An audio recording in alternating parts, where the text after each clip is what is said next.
This language should really be the district will contribute up to the lesser of 30% or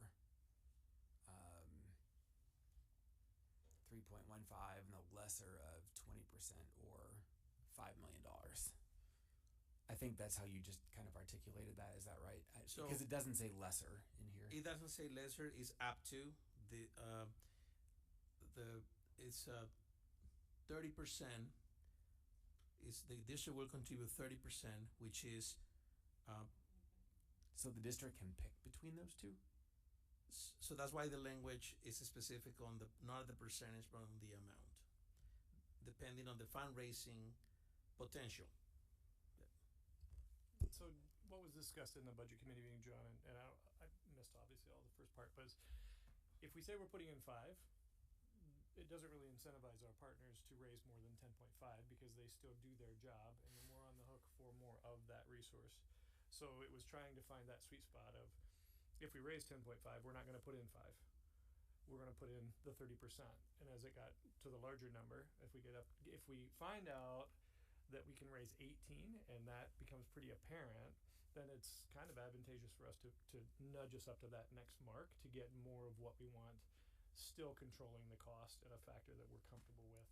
So I think that's what we kind of work through is, if we're only going to reach that first threshold, we shouldn't be committing the maximum amount that's there because really it's resource that's pretty limited anyway. So that was kind of the mindset. And maybe the language does need, I'm tracking with making sure it says it correctly, but so the intent was if we're only going to hit the 10.5, we're not putting in 5.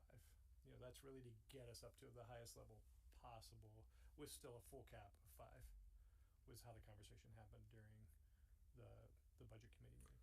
And based on your review, you believe that we as a district can withstand a depletion of the multi-district fund by these amounts with all of our other potential projects that need to get done? Well, and I think so Jan and I spoke this week, and it was really about, so in 2013, there was a full assessment done of all of our needs in the district, Tier 1, Tier 2, Tier 3, of the deferred maintenance costs that were $110,000.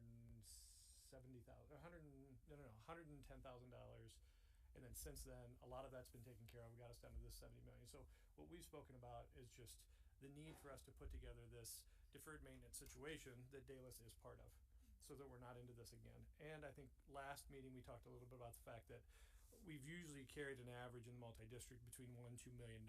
So we're well over our normal amount in there. Insurance, paying for employees, like we know that all of it, and trying to present a balanced budget without dipping into the multi-district, which isn't a normal reserve budgeted amount. It's literally a different bucket of money that has never existed before. So in that context we did talk about the fact of keeping it down to where there's additional resources to replicate something similar to this for other deferred maintenance costs. And since then, we now know in this larger picture is Governor Gianforte said one of his priorities is $80 million towards deferred maintenance for public schools.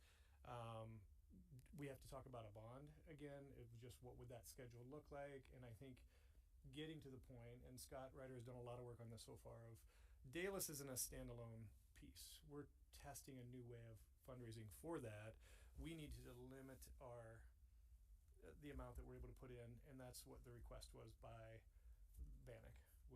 If you put nothing in, we're probably going to have a really hard time getting past 10.5 if we even can, if you show that we can do some of that. So I think your question is correct, and I think we're all leaning that way. I just don't think we have a comprehensive capture of how to get out of this deferred maintenance hole, period, because Daylis is just a part of it, and what falls down next is what we don't want to be talking about. So we have had that conversation about planning and development of getting this larger comprehensive piece to where, which leads to a concern of like right now the multi-district can be pulled from pretty regularly without authorization. It's just a informational piece.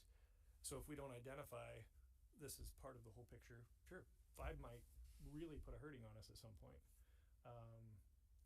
But in the past, I think pre-COVID, we were still running very similar deficits in the elementary with $1 million in the multi-district, not $15 million in the multi-district. So that's kind of where we took the mindset is we can probably afford to do this, hoping that we're getting more than the 10.5 was really that piece, and we can nudge it higher. So that was, in a nutshell, I think what the budget committee landed on is, yep, let's start taking care of our problem. We don't need to sit on this money forever, and this is a very an immediate need, and hopefully it'll drive us towards solving all of our deferred maintenance needs as well.